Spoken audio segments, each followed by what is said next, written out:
Welcome to another episode of the CPG Guys podcast. Our co-hosts, Sri Rajagopalan and Peter V.S. Bond, explore how brands and retailers engage with consumers online, in-store, and everywhere in between. And now, here are Sri and Peter. Hello, folks, and welcome again to this episode of the CPG Guys podcast. I'm, of course, Sri, the West Coast CPG guy, and joining me, of course, is the East Coast CPG guy all the way from Connecticut, Mr. Peter, aka the man with the golden voice, Peter V.S. Bond. June, of course, is Pride Month, where we recognize and celebrate our LGBTQA plus community around the United States. Take a moment to research, learn, and be part of allyship. Of course, Peter and my baseball teams are still crushing it, by the way. 50 games in, the Yankees are so far ahead of the rest of the Rat Pack that I feel good. And Peter and I, this past weekend, had a chance to go see the retirement of Gil Hodges' number at Dodger Stadium. I actually touched a Cy Young Award, and I was actually just kidding with my the guests on this podcast episode that I don't know what baseball is because I'm a diehard baseball nut. And of course, y'all know that. Mr. Bond, how you doing today? The VP of Partner Strategy and Fetch Rewards. How are you, sir? A little dragon, Sri, because, I took the red eye back to Hartford late Sunday night. It doesn't matter how good a seat you have. It's really hard. I can't sleep on a plane, but it was totally worth it because I got to see Gil Hodges, who was, to my family, which is fourth generation Brooklyn Dodger fans, he was an institution. I thought it was criminal that he didn't have his number retired. He wasn't in the Hall of Fame until now. Glad he finally made it. It was a very touching moment. I told you it was my allergies, but those tears were real, man. It was great. And I was glad to do it with you. It was a bucket list thing, and I'm glad that you were there for it. The only thing I didn't like is that I'm being told by the world at large that you thought that Clinton Kershaw's Golden Glove didn't want me to touch it. I'm sorry, the Cy Young. Apparently, well, you know what? A bucket list moment. Bucket list moment to touch your Cy Young Award. People don't get that opportunity. I'm glad I was able to share that and do that with you. But thank you, Peter. And before we get to our guests, let me remind our audience that all of our content can be found easily by going to a browser, typing cpgguys.com. We have a brand new website with all sorts of rich content, complete details about every podcast we put out, over 205 episodes, including a merch store and episodes organized into themes like retail media, loyalty, etc. I also encourage you to sign up there for our forthcoming newsletter, which will focus on a lot of these themes that I just mentioned. If you aren't already following us on LinkedIn, all you have to do is go to a browser, go to LinkedIn, and type CPG Guys in the search box. And when you get to our page, simply click the blue plus button, which is follow. That way you'll get to see all of the content we are producing. And the best thing about it, totally free. Wait a minute, Peter. You don't charge for this? It's always been about the education. That's what we do over here. And the sharing journey and bringing knowledge, service providers, brands, retailers will continue. Remember to check out our sister podcast, the FMCG Guys, hosted by our friends Daniel and Efrain. They take the CPG Guys podcast format across the pond and speak to retail FMCG luminaries from a European perspective across the Atlantic Ocean. Just visit fmcgguys.com. Sri, I think our friends are actually, as we record this, they're over at Shop Talk in Europe. That's right. Talking to all sorts of people. There's a big event going on there. So to Daniel or Efrain, hope you're knocking it out of the park there. Great opportunity to meet some industry luminaries. And having fun too in the process. We're, of course, proud to partner with Next Up, also known as the Network of Executive Women, whose mission it is to advance all women in business and to promote the cause of gender equality and career development. Please visit nextupisnow.org/CPG Guys to learn more about this great group in the middle of Wednesday episodes. You can find an Easter egg from us on their upcoming seminars and events. Hey, Peter, we must be important. We've got our own page on Next Up Is Now. We've got a landing page. That's like serious. I think what it means, Peter, is you and I are committed to the cause of gender equality, and that message will be consistent here on the CPG Guys. Today's episode features a company focused on how retailers and brands can transform the way they go to market. I'm going to start with 3D tech, and then we're going to evolve into so much more, including commerce, with a mission statement that says we bring your idea to life by harnessing the power of 3D so brands and retailers can reduce time, costs, and the risk of developing innovative in-store experiences. I personally love it when somebody says in-store experience, because I'll tell you to the day, despite being one of the premier digital evangelists maybe out there in the industry, it's a lot of action happens in store. A lot of people are ignoring it. And so I'm waiting for this dialogue, especially since store traffic is coming back. We're pleased to partner with InContext Solutions on this episode. And now to decompose how 3D and tech can revolutionize your ability as a brand or a retailer to drive immersive experiences and commerce.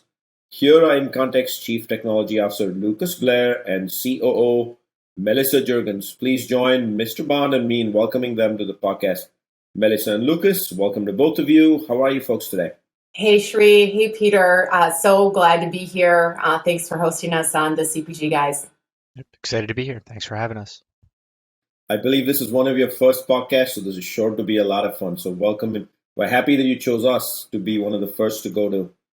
Before we get to the questions, Peter and I are prepared for the conversation. Melissa, let me ask you to please take a few seconds here and let our audience know where on the web they can find you, where they can find the company InContext Solutions, and give us a brief introduction of what InContext does. Absolutely. Well, you gave a really great introduction, but when someone asks me what we do, I simply tell them we create 3D digital twins of the retail store to help them make better decisions about what goes in store and to ultimately reinvent the shopping experience. And so we work with brands and retailers alike. We work with research and category strategy and sales teams, all to help them make good decisions about what goes into the store. And anybody who's looking to learn more about InContext Solutions can go to our website at www.incontextsolutions.com. Thank you so much, Melissa. Of course, Lucas, I want to ask you, but I'll hold my temptation. Do you think you could actually make me a digital twin clone of Peter so I could just put it on this desk over here on the right-hand side? Absolutely. We'll talk details after this. Yeah. All right, man. We got that coming. We'll play ball. So thank you for that. We'll include links to your LinkedIn profile, Melissa, Lucas's, and the InContext corporate site in the digital liner notes of this podcast for our audience. So let's get going. Let's play ball, as we say here on the CPG Guys. And I will kick it off with the first question. And actually, Melissa, this one is for you. Okay. Your career has quite a bit of experience in market research and competitive analysis at Mintel, where you spent 10 years. So Peter and I hold you close to our heart, having come from an IRI background ourselves. Then you joined InContext Solutions as an account executive, and you've grown to be the COO, the Chief Operating Officer. Take us through that wonderful career journey from Mintel to InContext Solutions, from starting to being a CEO, and then what was your biggest motivation as you stayed with InContext Solutions to become a CEO, and why retail tech leadership? Well, thanks to the intro there, and certainly my career has always been in the consumer packaged goods and retail industry. I really learned to love it when I started my career at Mintel. Learned to love kind of being on the inner circle of what brands and retailers were challenged by, and then having the tools and resources to help them answer those questions and get over those hurdles. So was having a ton of fun doing that at Mintel when I had the opportunity to move over to InContext.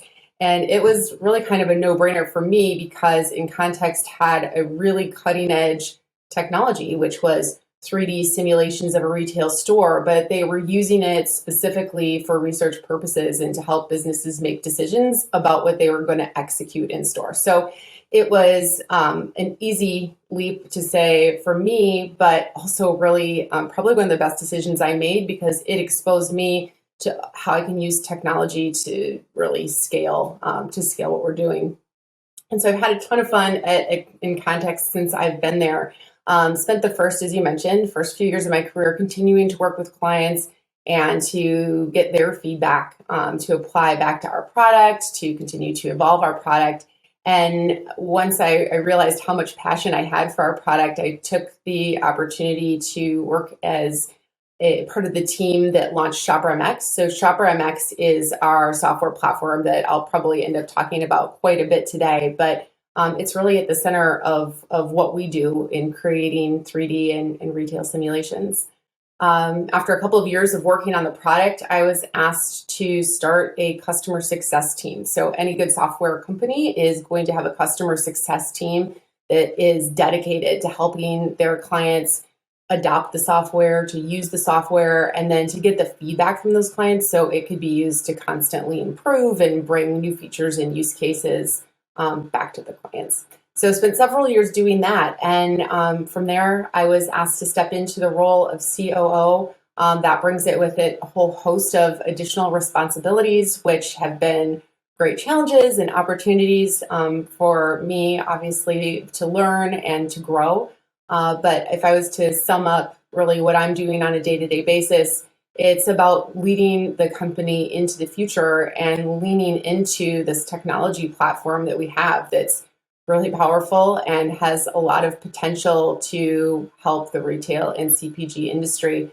And if I was to kind of say what that starting place is, it's democratizing 3D. I want to make it easy and seamless and really scalable for any company to say, hey, I want to have 3D as part of my strategy, because in the CPG and retail space, there are so many components that actually make up that physical store that there's really no better place or way to tell the story than by bringing it all together like that. And outside of doing it in the store, there's really no other options. And so our goal is just to make that as easy and seamless for our clients as possible. And that's what I'm focused on for taking us into the future.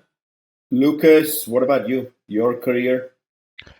Yeah, so I'm a newcomer to the CPG space, actually. Why? Welcome. Thank you, thank you.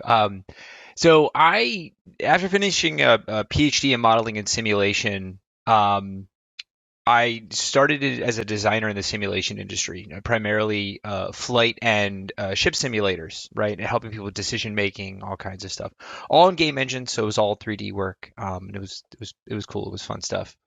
I transitioned into game design, primarily educational and therapeutic games, and worked on hundreds of different kinds of games that were, used for educational and therapeutic purposes, the occasional entertainment thing. And then I got involved in VR, AR, and MR at a research institute. Actually, I ran an immersive technologies lab there for years and did worked on a lot of just interesting projects. Most of them are primarily training. Some of them were for just like conveying information to end users, that sort of stuff. Some of them were for people to use in their jobs. Other ones were just like, people on their mobile phones experiencing something when they're out in the wild. So that's kind of how I learned this tech stack. And then, now I'm at InContext, learning lots of new terms and lots of new stuff from being new to CPG. But yeah. Thank you both to Lucas and Melissa for giving us an overview of your background, and welcome to the podcast. Excited to speak with you today. Melissa, I'm going to turn to you. I'd love for you to go through the history of InContext. I'm familiar with it to some degree because you've been a part of the industry I've been in for quite some time, and I know some former colleagues of mine who'd worked there. Would you give us a little background for those who don't know much about InContext? Where did the company start? What prompted interest in this space? And what's been the evolution over time of your offerings? Absolutely, sure. So in terms of the history, I'm actually employee number 6 at InContext. So you'll probably see a lot of parallels as I tell the story of the company to much of what I was doing in my career at that time, just because I've been around for quite a bit. But the whole kind of reason for being of InContext and using 3D and VR as a tool in the retail space, it all kind of starts with the cost of change in stores. So it's really expensive to make a mistake in the store, and we like to use 3D and VR as a safe place for visualizing and for testing what those ideas might be, so that when they actually go to market, they get the return on investment that brands and retailers are really looking for. And so with that in mind, the company started really focused exclusively on the research. In fact, our co-founder, Rich Scamahorn, he was a long time in the industry, was actually at General Mills at the time running their VR lab.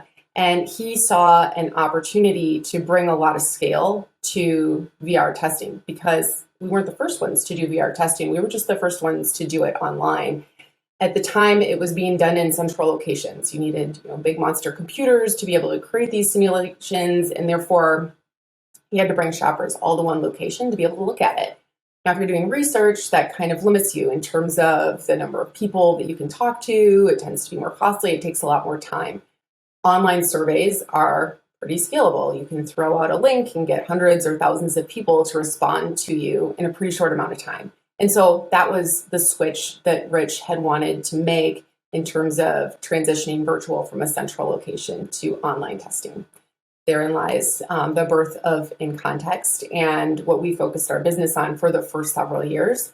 Then after we had been working with our clients in these virtual simulations for the purposes of testing, we kept getting people asking us questions like, hey, can I get in there and move some things around? Or have you ever thought of making this a software so that I don't have to ask you to change my planogram or put in a new display or whatever difference it was that they wanted to see? And so we heard this feedback and used that to guide us in launching this shopper platform that's Shopper MX.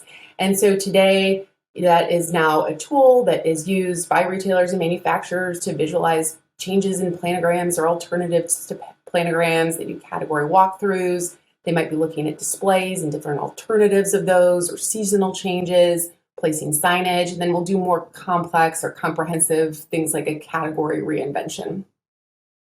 And so those are our two main offerings and have been for a long time. And there's a third leg to this stool, which is virtual commerce. Again, since I've probably been with the company, I've had people asking me questions. Hey, have you ever thought about people actually using this 3D experience for real shopping? And the answer is yes. And we've thought about it a lot. And what's exciting is that I think now is really the time to start exploring virtual commerce as a solution. The technology has advanced such that it is very feasible, and really people and shoppers' mindsets have shifted a bit because first of the pandemic and a number of other trends going on like gaming. Really, people are just relying much more on their digital experiences. And so it's really the right time to start to explore how 3D shopping can be applied not just for visualization, not just for testing, but for actual commerce. And so we've spent the last couple of years doing some interesting R&D, getting feedback from shoppers and developing our point of view on what virtual commerce is going to look like.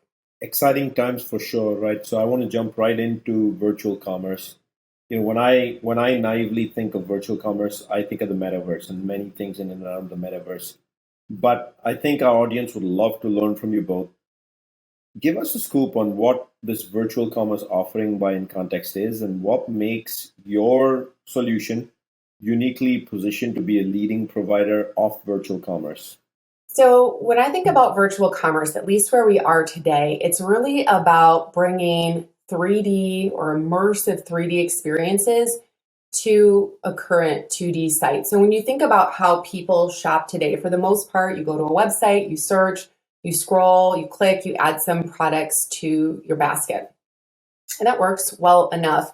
But if you think about the number of products that are in your line of sight at any given time when you're online, 8, 10, 12 products is maybe what a shopper is able to look at.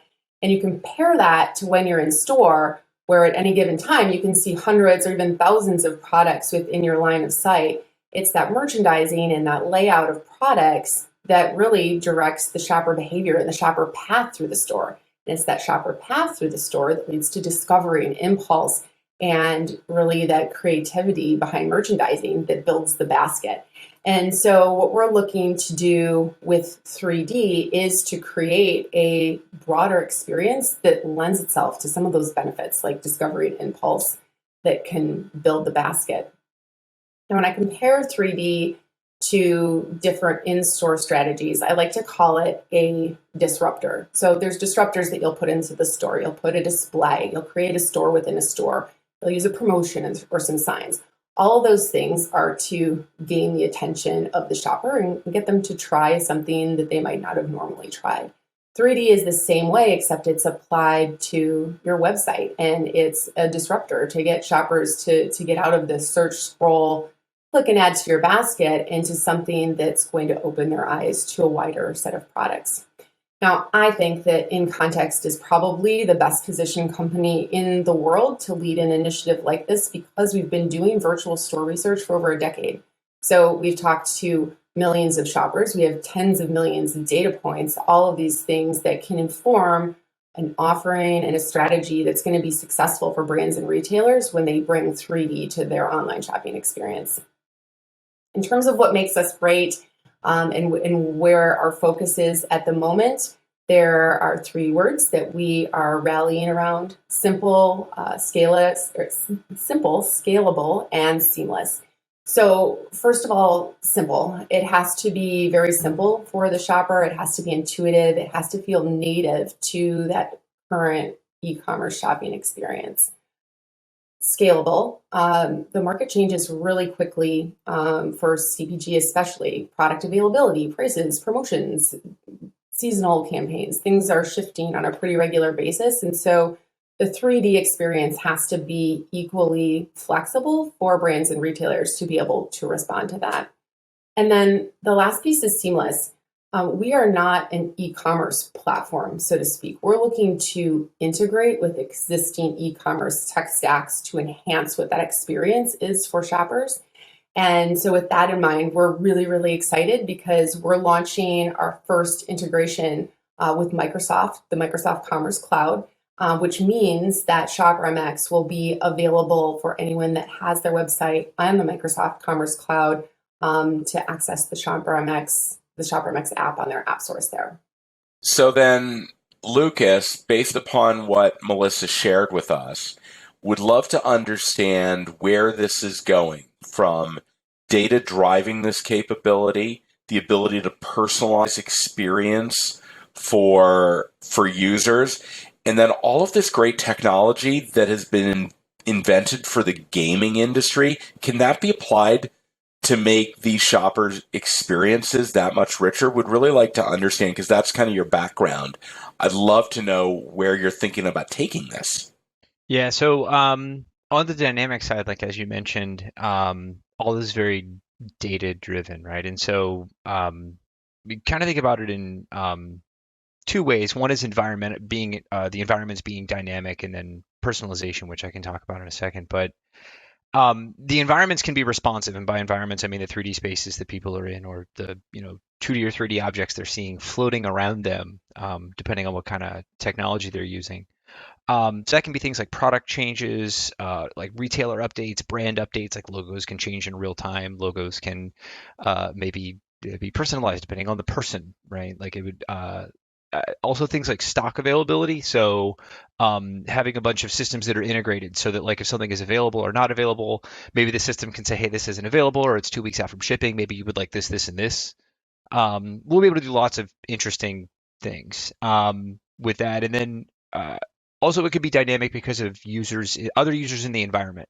So these things can be multiplayer. You mentioned the gaming industry. There's lots of, multiplayer games out there, and there could be other people in the environment interacting with items, interacting with objects, leaving messages. It could be a social experience. There's lots of interesting stuff we'll be able to do there. On the personalization side, that has more to do with like the individual shopper's experience and them getting what they want out of the experience, right? Shopping how they want to shop. So some folks are going to want to stay at home, drop into VR, and they're going to want to go to walk around a 3D space, right? And maybe there'll be other people there. Maybe they want to do it alone because they're not feeling particularly social that day. That's all fine, right? And other folks are going to like be at home, but maybe they want a mixed reality like shelf to appear in their kitchen or inside their fridge, right? Like depending on the technology they're using, all that is possible. Other folks, as we said earlier, like physical stores are still going to be a thing, but you can use the technology to help them if they want to be more efficient when they're shopping, find exactly what they want. Other shoppers are going to want to explore, maybe learn something new. The idea of like having a chef talk you through using an ingredient in a new way. Or even like I'll geek out on products sometimes where I want to know like where did this coffee come from? Like where was it grown? How was it sourced? How was it like? And you can drill down into that stuff and you can visit the facility where it was made. Why not? Right? Like all that stuff is, will be on the table.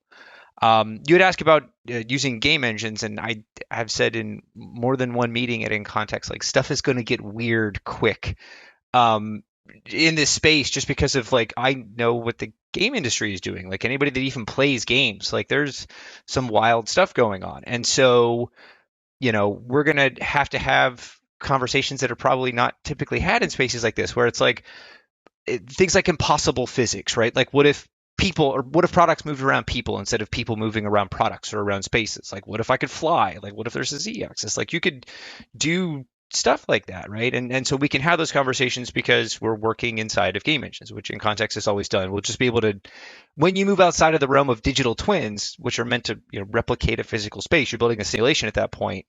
It's more of like a custom gaming experience, and that's when the sky's kind of the limit. I think there'll be more interactivity. I think there'll be more opportunity for information sharing, information gathering. I think you'll have a more well-educated shopper if they have preferences. If they had, because again, any object in VR or even AR and MR can be interactive. You can do whatever you want. And I also think this, as our technology expands and as we like partner with other companies like Microsoft, like we can start to launch into new kinds of hardware. So we have tablet and mobile builds going on for 3D and for augmented reality. Soon enough, we're gonna all be like walking around with glasses on. So AR and MR glasses that will also be available. That will have, they'll afford us lots of new luxuries and cool stuff we can do. Peter, do you think Lucas is having fun doing this? Just a little, Shri. Just a little. It is a lot of fun. But one of the things I picked up in everything you said, Lucas, is what will be really cool through this immersive experience that you speak through from a virtual commerce perspective is when a consumer is buying a product this way, they can truly drill down into what's the composition of the product is and which farm it was sourced in or which clothing dye manufacturer that actually put the dye on it. Man, that is like crazy good. But I'll wait to see that happen. Good thing we got you, Lucas, and not Peter and me orchestrating that because we don't have that background. So it'd be fun to see the outcomes of that. Let me remind our audience that we're speaking today with Melissa Juergens and Lucas Blair from InContext Solutions. So, Lucas, now I want to listen to you speak. I'm inspired to take a deeper dive into the world of the metaverse. What's your definition, man, of the metaverse, and are you a metaverse-anchored company? So, I'll give you some of my requirements. I think everybody has their own definition of what constitutes a metaverse, but I think things like so persistence is important. Like these spaces have to exist, and then if you leave and come back, they're still there. If you leave something in AR in a store, maybe you come back later and it's still there because the device recognizes the space. So being able to like leave yourself notes or reminders, or there could lots of interesting stuff. And so the spaces need to be persistent.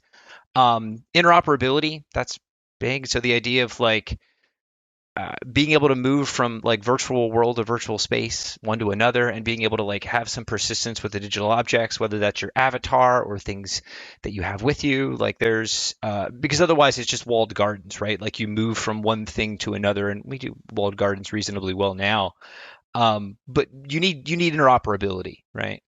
They should be multiplayer, in my opinion. I think like otherwise, like I think like I said earlier, like sometimes folks are gonna do their thing and do it solo, and that's totally fine. But I think multiplayer and the social aspect of all of this is going to be huge, right? In the same way that it's big in gaming.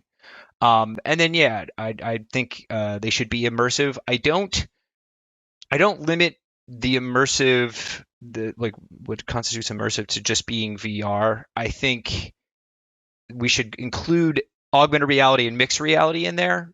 And my expectation, and I think a lot of people have the same expectation, is that you'll transition between those things because the devices will just let you transition from I'm in a fully immersive VR space to, oh no, I want to drop into AR and just see some like things around here to get some information quickly.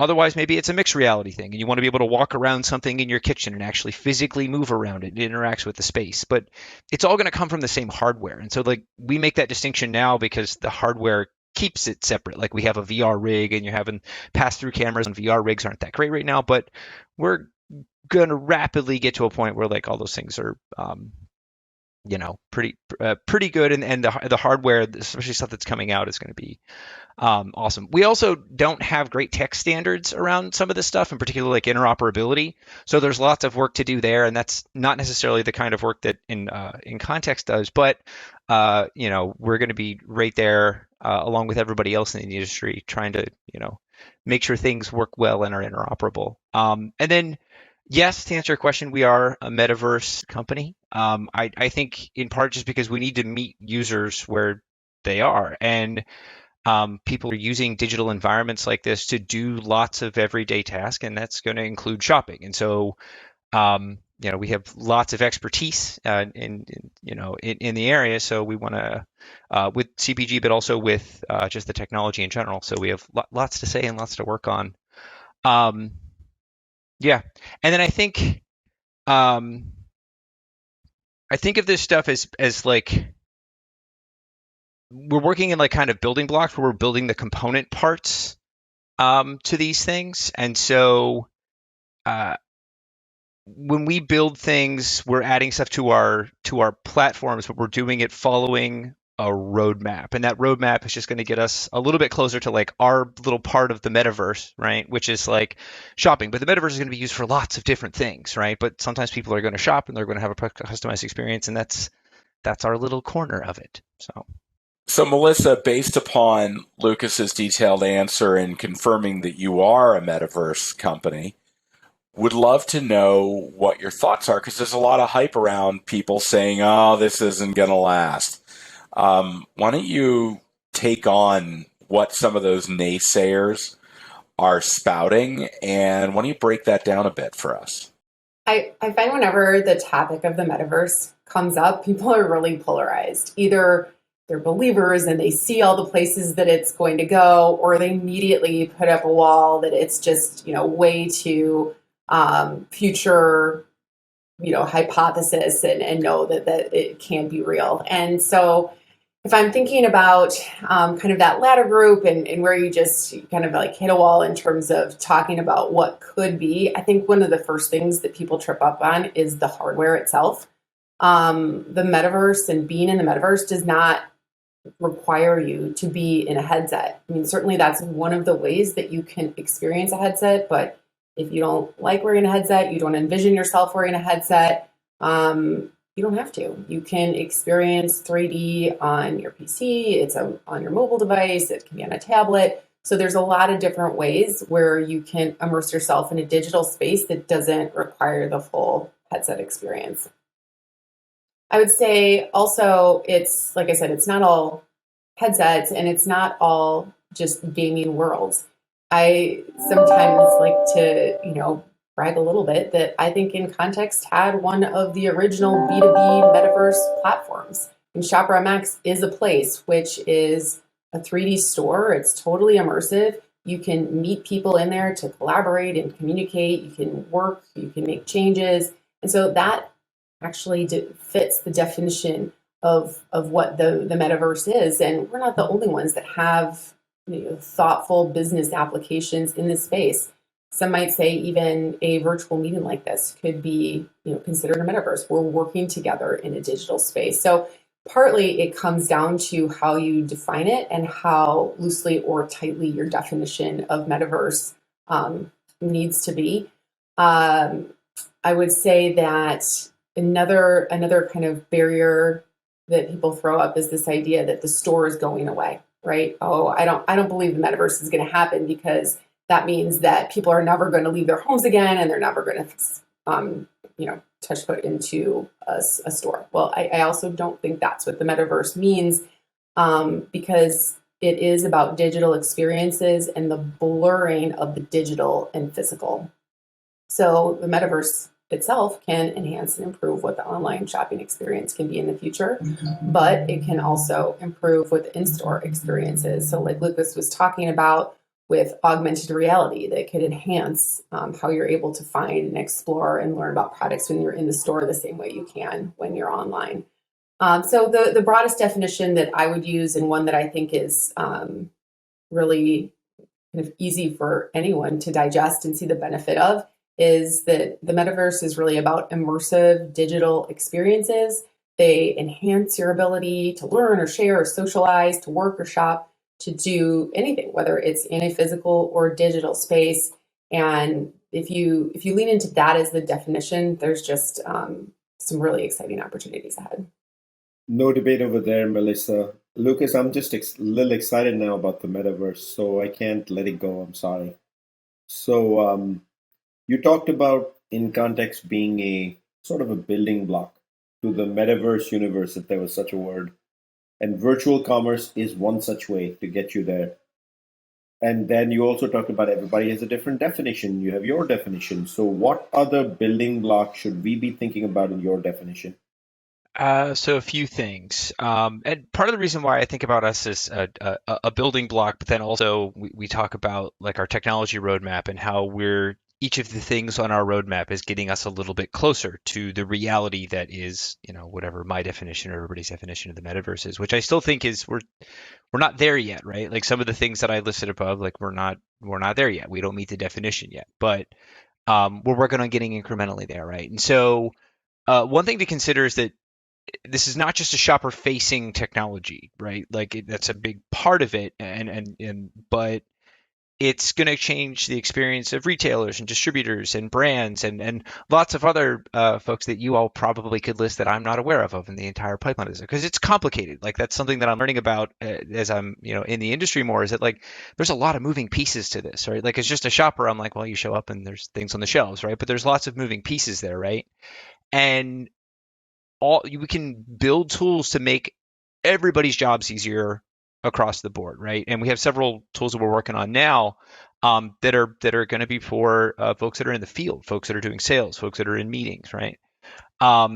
Things like that are not shopper facing, but are for folks that are out in the field, is also an additional data stream that we can use too, because we're like everybody else going to be trying to like gather and leverage as much data as possible as we build those things. And I mentioned earlier about building the infrastructure to support all of the connected systems. So that's another opportunity for us as we build things that are shopper facing or that non-shoppers are using. We can connect those systems to make them all perform better, right? So a shopper facing AR app where somebody is walking around and they're getting information about products and they're exploring things, you could use some of that to also inform another app or another piece of software that somebody's using about stock changes, or even like how well shelves are organized in the moment, and if something is wrong or something's going weird, right?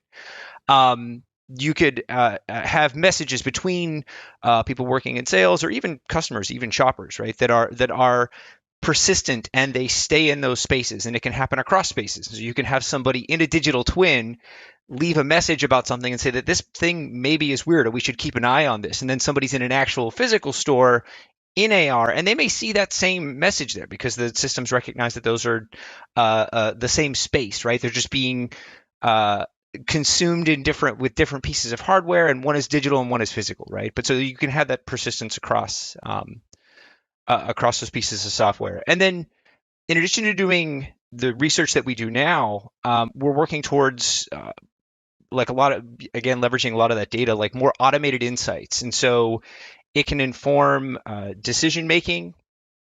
And it's also just another another like data stream to basically make the dynamic environments more responsive in real time. So, right, you could see product and shelf and lots of changes like happen in real time in the moment because all these things are connected. So yeah, so those are some of the other building blocks that we're working on. So Melissa, let's bring this all back to InContext Solutions origins. Your bread and butter business had been focused around shopper insights and visualizing retail stores. How do you see that really tying into what you're doing with virtual commerce at its core? So virtual commerce is in its infancy. It's a baby, and there is tons of green space in terms of things that we need to learn. And so the first thing we're doing is just leaning into our research pedigree to do R&D and to learn about what shoppers are going to love about the 3D commerce experience. So that's kind of the first step. If you were to ask our team internally, I think they would agree that at this point we've done enough research on the types of experiences and the types of stores and how people respond to just in-store shopping user experience. We're probably the leading experts on what good looks like in a virtual store. And we want to offer that guidance not only to the offering that we're developing, but also to our clients who are just interested in exploring this space. Once people are launching 3D and virtual commerce stores, then there's going to be an opportunity to do the research like we do in the physical store. We test alternatives and new activations. Well, we'll be doing the same thing in the digital space, A/B testing to make sure we get to the best possible idea and launch that best possible idea. And then the other piece of it is, as you mentioned, virtual stores is part of our origin story, and it's those virtual stores that give us kind of the foundation to make those shoppable to people and to shoppers. And so it's just leaning into everything that we have and taking that technology to the next level, to the next step, and we're really, really excited to see where it goes. How cool, Peter. This is part of a world you and I have started talking more and more about, right? The metaverse. And then we're moving all the way from 3D tech all the way to virtual commerce. And virtual commerce is the last 10 episodes or so. We've been discussing many virtual commerce opportunities across the board, right? I love that your bread and butter historically was shopper insights and visualizing retail stores and bringing it to life, but you're taking this to the next level by making it an immersive experience in this new metaverse. How cool is that? Lucas, I love that this is your forte domain. You come with the background. And when you started answering some of these questions, I could just tell in your voice and demeanor, you're the right person to do this for InContext too, which makes it a deadly weapon. Peter, your thoughts? Yeah, a couple things, Shri, jumped out at me, and they were the same as you. First of all, virtual commerce. It's been on the horizon. The time is now. Seems like they're jumping on this at exactly the right time. What you said around bringing immersive 3D to a two-dimensional website, the capability to do that is here and now. What I loved is what Melissa said about what makes it great is it's simple, it's scalable, and it's seamless. If you can do those three things, it will drive incredible adoptions. And then lastly, I'll make mention of the fact that leveraging other things that are happening in adjacent industries, the power of gaming engines and all the new hardware that's supporting the gaming industry is bringing all of these capabilities to life. So I am that's ultimately gets back to what Melissa said was the metaverse is really about immersive digital experiences. Just fascinating. Melissa, one of the things we didn't cover today, but hopefully we will in a different episode with you, is all the existing immersive 3D experiences you do for the in-store model. Again, I'm a strong believer the traffic's coming back.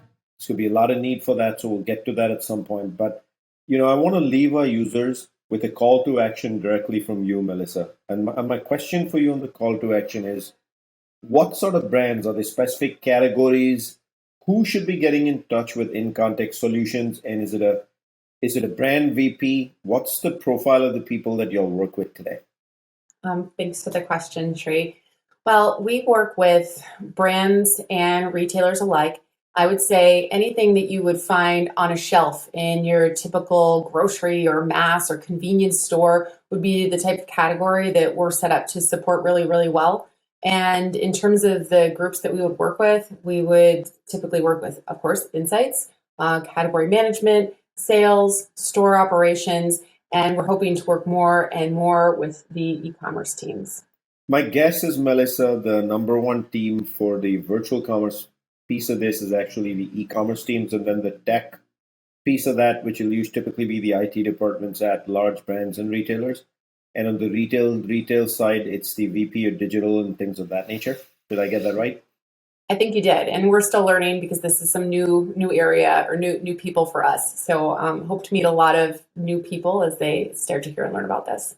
Let me remind our audience that you can find all of our content by going to a browser and typing cpgguys.com, where you can find all of our content. And if you think you or your company has some thought leadership to contribute to our community discussion, drop us an email at contact@cpgguys.com. And maybe you can join us on the podcast. Don't forget to drop us a rating at cpgguys.com on our brand new website on the navigation bar all the way at the top. Thank you, folks, for this engaged 13.5K plus followers heading to 14K. Melissa and Lucas, thank you for joining us on the podcast and hitting one of Peter and Shree's favorite topics, the metaverse. Thank you. Thank you. Of course, all of InContext Solutions details can be found on the digital liner notes of this podcast. Don't forget, Peter, fun episode, man. Always a pleasure to do this week over week with you. Love it. Great episode, Shree. That's a wrap for this episode. See you soon on another episode of the CPG Guys. Thank you.